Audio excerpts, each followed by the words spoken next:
안녕하세요. 광명시 안전건설교통국장 박광입니다.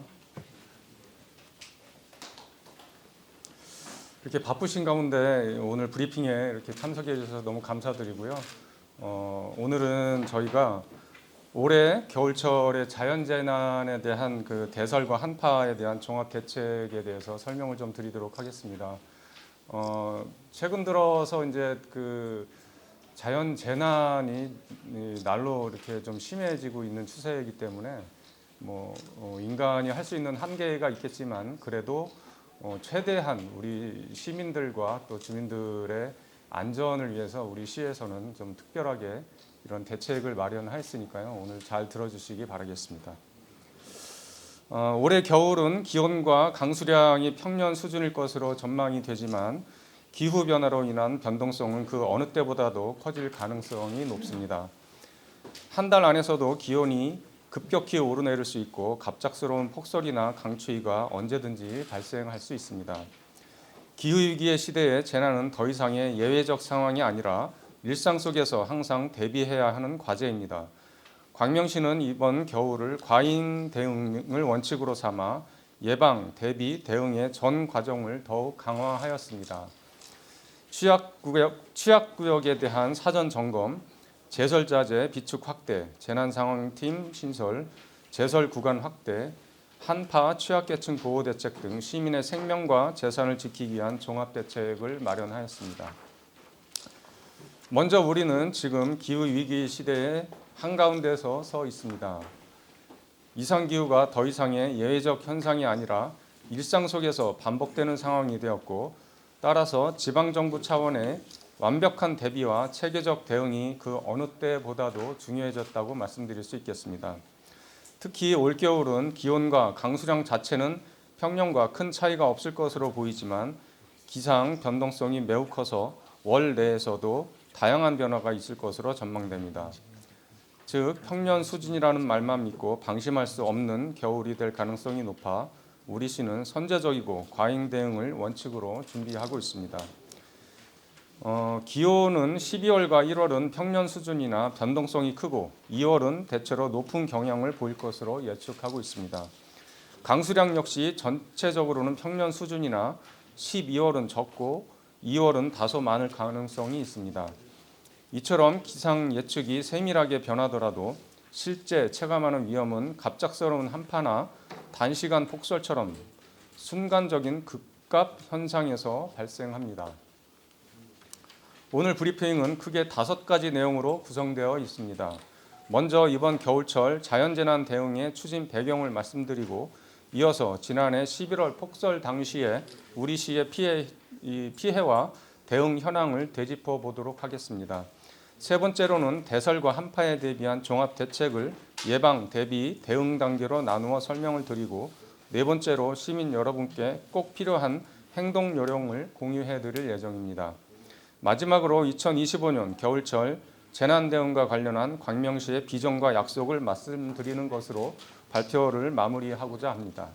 먼저 추진 배경입니다. 지난 11월 발생한 폭설은 기후 변화가 우리 일상에 어떤 영향을 미치는지를 단적으로 보여준 사례였습니다. 광명시에도 무려 37.5mm의 적설이 기록되면서 다양한 형태의 사고가 발생하였습니다.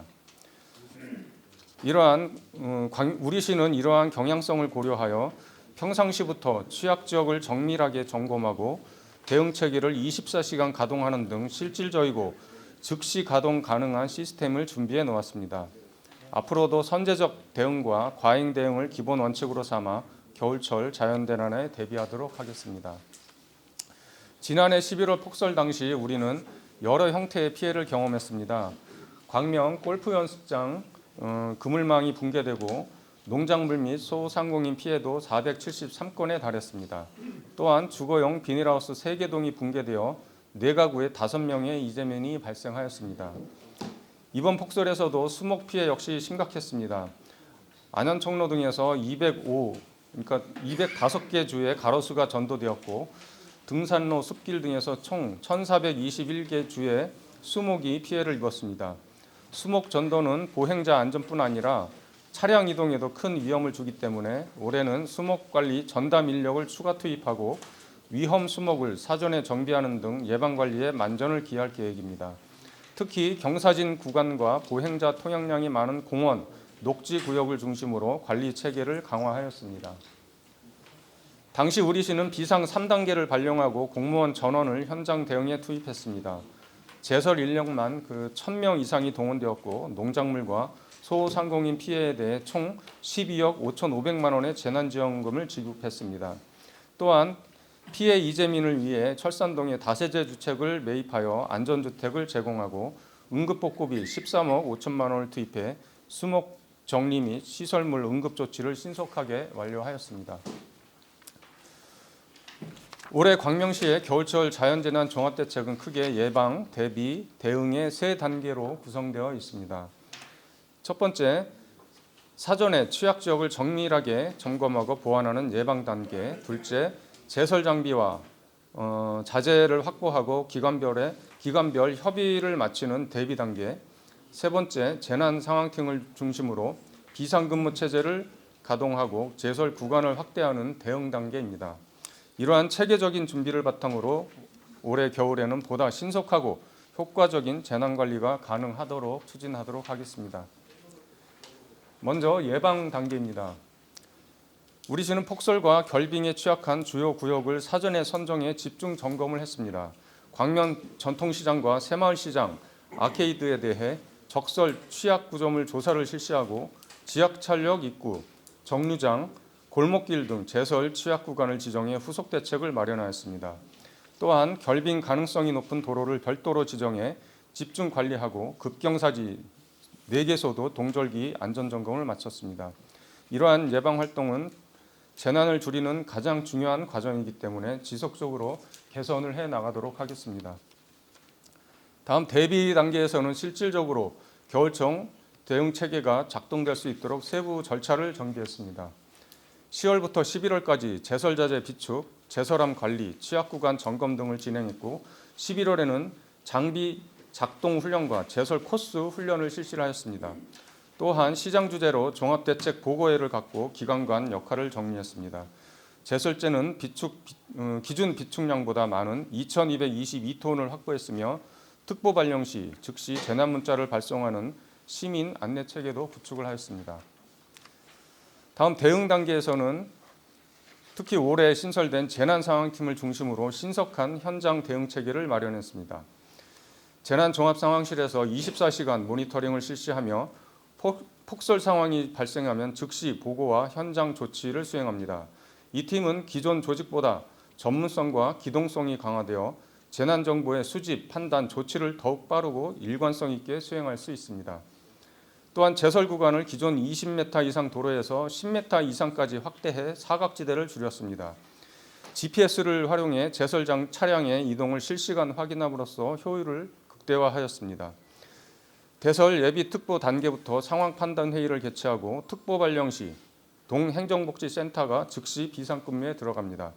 시민 여러분께는 재난 문자를 즉시 송출해 정보를 신속하게 제공하도록 하였습니다.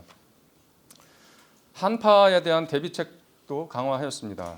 독거노인, 아동, 노약자 등 취약계층을 대상으로 맞춤형 보호 체계를 운영하며 안부 확인과 건강 모니터링을 지속합니다. 저소득 가구에는 난방비를 지원하고 동파, 누수에 대비해 복구 대책반을 운영합니다. 또한 한파 행동 요령을 홍보하고 항냉질환 예방 캠페인을 전개하는 등 시민 안전을 최우선으로 고려한 대책을 추진하고 있습니다. 한파 대응을 위해 복지 사각지대 발굴 TF를 운영하고 고시원 거주자 상담 및 야간 순찰을 강화하고 있습니다. 또 두 의료기관이 한랭질환 감시 체계를 참여해 환자 발생 시 즉시 보고하고 필요한 조치를 할 수 있도록 연결되어 있습니다. 한파 쉼터 운영을 확대하고 고시원 실태 조사도 강화하여 한파로 인한 인명피해가 발생하지 않도록 촘촘한 대응 체계를 구축했습니다. 다음은 우리 시의 중점 추진사항 4가지에 대해서 설명을 좀 드리겠습니다. 폭설 대응의 핵심은 현장에서 얼마나 빨리 움직이느냐에 달려 있습니다. 우리 시는 비상 2단계 돌입 시 본청 인력을 즉시 현장에 배치하며 적설량 기준에 따라 시설 대피 권고, 명령을 구분해 실시하도록 가이드라인을 마련하였습니다. 제설 장비도 24년 8대에서 올해 12대로 늘렸으며 기존의 열선 설치 요청 지역에 1톤 제설 살포기를 배치하는 방식으로 약 4억 8천만 원의 예산을 절감하였습니다. 또한 우리시는 재건축 재개발 공사장이 많은 우리시 특성상 동절기 공사장 안전관리가 매우 중요합니다. 폭설, 결빙 방지 대책을 공사장별로 수립토록 하고 집안 변형과 붕괴 위험이 있는 구간을 집중적으로 점검하며 미끄럼 방지와 난방 시설 점검 등 화재 위험 요소에 사전에 제거하도록 지도를 하고 있습니다. 아울러 혹한기 작업자의 건강 보호를 위한 안전 조치도 병행하여 운영하고 있습니다. 또한 취약계층 보호를 위해 주거용 비닐하우스 138개소의 담당자를 지정하고 비상연락망을 정비해 점검, 연락, 대피까지 1대1 책임제를 운영하고 있습니다. 한파 취약계층에게는 안전 확인과 생활수칙 안내 등 맞춤형 돌봄 서비스를 제공하여 겨울철 불안 요인을 최소화하겠습니다. 다음은 보시는 시민행동 요령 및 안전수칙은 이러한 저희가 매뉴얼을 준비해서 홍보를 적극적으로 실시를 하고 있습니다. 참고해 주시기 바라겠습니다. 마지막으로 광명시의 약속을 하나 말씀드리겠습니다. 전년도 이상기후로 인해 광명시 역시 많은 도전을 겪었습니다. 올 겨울에는 시민 여러분의 생명과 재산을 보호하고 피해를 최소화하기 위해 24시간 재난 대비 체계를 더 한층 강화하고 급변하는 기후 환경에 선제적으로 대응하도록 하겠습니다. 기후변화로 인한 겨울철 재난은 더욱 빠르게 그리고 예측하기 어려운 형태로 나타나고 있습니다. 광명시는 이러한 환경 변화에 선제적으로 대응하기 위해 시스템을 정비하고 재난 발생 시에는 과잉 대응을 원칙으로 피해가 최소화되도록 하겠습니다. 우리는 현장을 중심으로 한 신속한 판단 그리고 과감한 실행을 통해 시민들이 안심하고 생활할 수 있는 도시를 만들겠습니다. 올겨울 광명시는 한 단계 더 진화한 안전정책을 통해 시민 여러분의 삶을 지켜내도록 하겠습니다. 시민 여러분의 적극적인 참여 또한 안전을 만드는 가장 중요한 힘입니다. 내 가족과 이웃의 안전을 가장 기본적인 실천이 바로 눈 치우기입니다. 내 집 앞, 내 상가 앞의 제설은 미끄럼이나 2차 사고를 크게 줄일 수 있습니다. 안전한 광명을 만들기 위해 시민 여러분 모두가 이 캠페인에 적극적으로 참여해 주실 것을 당부드립니다. 올겨울 광명시는 시민 여러분과 함께 가장 안전한 도시, 가장 따뜻한 도시를 만들어 나가는 든든한 안전 파수꾼이 되겠습니다. 감사합니다.